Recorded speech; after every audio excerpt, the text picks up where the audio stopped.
Ukinjira mu ishuri rikuru ry'ubuhinzi n'ubworozi Butangiza ibidukikije RICA uhasanga ibikorwa bitandukanye bijyanye n'ubuhinzi n'ubworozi. Aha harimo ibiraro by'inka zirimo izikamwa n'izihatse, ibiraro by'inkoko z'amagi n'inyama. Hari kandi imirimo ihinzemo ibiribwa bitandukanye birimo ibigori, imboga n'imbuto. Iyo utereye ijisho mu mirima y'iri shuri uhabona imashini kabuhariwe zikoreshwa mu buhinzi bugezweho zitwawe n'abanyeshuri. Ubu ngubu icyo ndi gukora ni practice ya conservation. Ibi bihingwa birimo hano ni cover crops. Twarabihinze kugira ngo tubungabunge ubutaka nyuma yo gusarura bise nko kuburaza.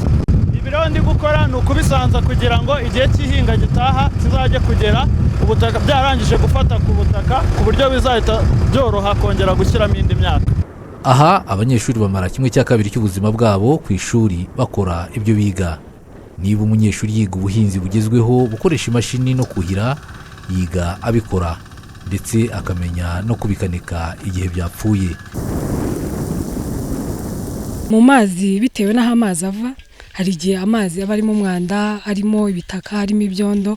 Rero hari ukuntu iyo kuri iki cyuma mubona dukoresha tukitsa center pivot, hari ukuntu amazi aba arimo umwanda agenda atuma turiya tuntu tuzana amazi tuziba.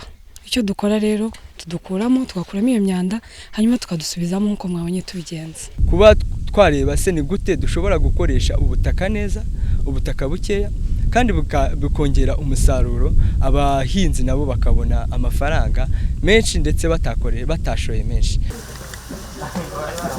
Muri greenhouse abanyeshuri bahinze pavuro ubu batangiye kuzisarura, aho biteze kuzabona toni ziri hagati y'eshanu n'eshatu ku mwaka.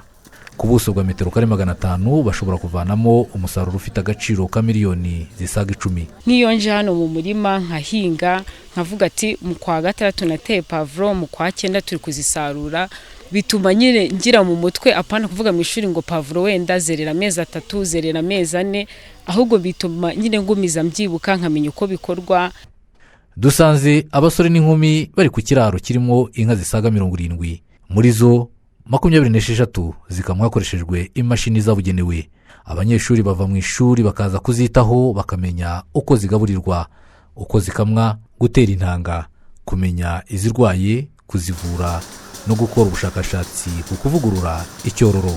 Nego mfite no guteza imbere ubuhinzi n'ubworozi. Hano mission dufite no kuba aba entrepreneurs muri agriculture, kwihangira imirimo, kwa twateza igihugu cyacu imbere cyane cyane aborozi.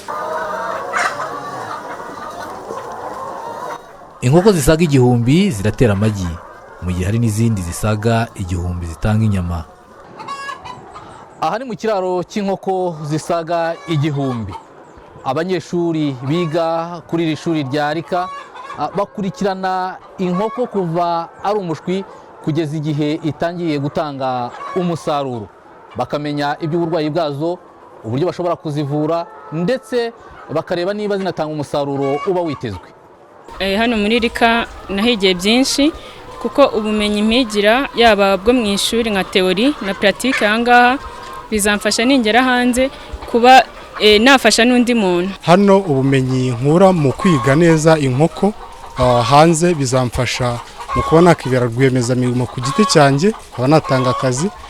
Abanyeshuri biga kongera agaciro umusaruro, aho inyama z'inka n'inkoko biga uburyo bwo kuzongerera agaciro. Hari birungo byongera umuhumuro, ibyongera ukuntu igihe iyo produit zamara wenda uyibitse, hari bihindura ibara. Muri laboratoire hari inyama z'ingurube zigiye kumara umwaka zitarabora. Dr. Dominique Savion Nkunda asobanura ko ari ubushakashatsi burimo gukorwa kubijyanye no kubika umusaruro igihe kinini utangiritse. Ahanga twashaka kwerekana ko inyama nazo nubwo bavuga ko zangirika vuba, nazo ushobora kuzongera agaciro kazibika igihe kirekire. Impuguke mu buhinzi butangiza ibidukikije Dr. Kofi Boa avuga ko u Rwanda ruri mu nzira nziza mu guteza imbere ubworozi n'ubuhinzi bitangiza ibidukikije. ku mugabane wa Afurika hakwiye kubaho uburyo bwo kubona umusaruro w'ubutaka bwacu, uburyo buhoraho cyane mu Rwanda kuko hari imisozi ihanamye. Kwita ku buhinzi n'ubworozi butangiza ibidukikije ni ingenzi kugira ngo hagabanywe ingano y'ubutaka bugenda biturutse ku isuri. Kuri ubu iri shuri rifite abanyeshuri 250, abandi 156 bamaze kurirangizamo, aho 93% by'abashoje mu cyiciro cya mbere bayoboye imishinga y'ubuhinzi n'ubworozi hirya no hino mu gihugu. Nigena Hawa ubu ni rwiyemezamirimo mu karere ka Rubavu, yongerera agaciro imboga n'imbuto akazivanamo ibinyobwa by'ubwoko butandukanye. Ibyo nkora bifitanye isano cyane n'ubumenyi navanye muri Rika, nize food processing kandi nkora food processing. Hafi nka 80% y'ibyo ukeneye kugira ngo wikorere hari ababa barabiguhaye. Umuyobozi mukuru wa Rika, Dr. Rosati Ronald, avuga ko rifite umwihariko mu burezi ritanga. Bumwe mu busesenguzi twakoze ku bijyanye n'ubu buryo bw'ubuhinzi n'ubworozi dukora hano kuri Rika nuko abaturage babibona, tubibonera ku mubare w'ubusabe bw'abanyeshuri bifuza kwiga hano. Dushobora kwakira abanyeshuri 84 buri mwaka bitewe n'ubushobozi bwa Kaminuza. Umwaka ushize twabonye abanyeshuri b'Abanyarwanda basaga 3,000 basabaga kwiga hano. Ibi biratwereka ko Abanyarwanda bakiri bato baha agaciro ibikorwa n'iri shuri. Ibikorwa remezo bifasha abanyeshuri kuruhuka birahari. Ibi birimo ibibuga by'imikino y'intoki nka basketball na volleyball.